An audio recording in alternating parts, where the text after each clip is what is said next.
Police প্রশাসন তো আইনানুগ ব্যবস্থা নিয়েছে এর আগে। আমরা শান্তিপূর্ণ আন্দোলন করেছি, লাঠি পিটিয়েছে, মারধর করেছে, শারীরিকভাবে নির্যাতন করেছে, এখন আইনিভাবে হ্যাকেল করবে। ওদের তো এটাই কাজ, এছাড়া তো ওদের আর কোনো কাজ নেই। ওরা দুর্বলদের ওপরে সবলের আঘাত দেয়, যারা দুর্বল মানুষ তাদের ওপরে লাঞ্ছনা অবমাননা করবে। যারা চোর ডাকাত বদমাস, যারা কোটি কোটি টাকা চুরি করলো তাদের ঘাট ধরে টেনে আনতে পারলো না। এসএসসি দপ্তরে যারা চুরি করলো তাদেরকে আইনানুগভাবে ব্যবস্থা নিতে পারলো না। বিকাশ ভবনের আমলা মন্ত্রীরা যারা দুর্নীতি করলো তাদেরকে ঘাট ধরে আনতে পারে না। টিচারদের বুকে লাথি মারবে, পেটে লাথি মারবে, রাস্তায় মারবে, মাথা ফাটাবে, এই তো ওদের বীরত্ব। ধিক্কার জানাই এই বীরত্বকে। ওরা ওদের মতো চেষ্টা করবে, আমরা আমাদের মতো চেষ্টা করব।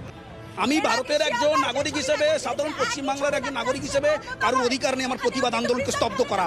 যেখানে আমি অন্যায় করিনি, আমি কোনো রকম আমার এলিগেশন নেই, আমার একটা কর্ম চলে যাবে, আমার একটা চাকরি চলে যাবে, সেটা আমি মেনে নিতে হবে। কোনো রকম কিছুতে আমরা ভয় পাই না। ওরা তো করবে ওটা, কারণ এই নগ্ন আন্দোলনটা সারা বিশ্বে তো প্রভাব পড়বে, সরকারের মুখ পুড়বে। এই যে আন্দোলন, শিক্ষকরা নগ্ন হয়ে রাস্তায় নাচবে, এবং কোন সরকারের আমলে কোন রাজ্যে সে তো সারা বিশ্বের মানুষ জানবে। সেটাকে কি করে স্তব্ধ করা যায়, এটাই হচ্ছে প্রয়াস। নোটিফিকেশন জারি হয়েছে ভয়ে, রাত 12টার সময় নোটিফিকেশন দেয়। রাতের বেলা কাজকর্ম কারা করে? চোরেরা করে, ডাকাতেরা করে, বদমাশরা করে। ওরা এত চুরি, এত ডাকাতি, এত বদমাশি করেছে, ওরা রাত্রেবেলা করে নোটিশ করে। ধিক্কার জানানোর ভাষা নেই। তো পরীক্ষা হবে, হোক না, ফ্রেশাররা দিক।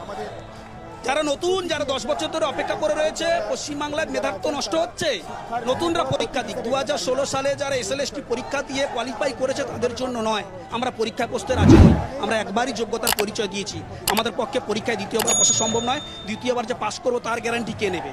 পরীক্ষায় বসবো না আমরা।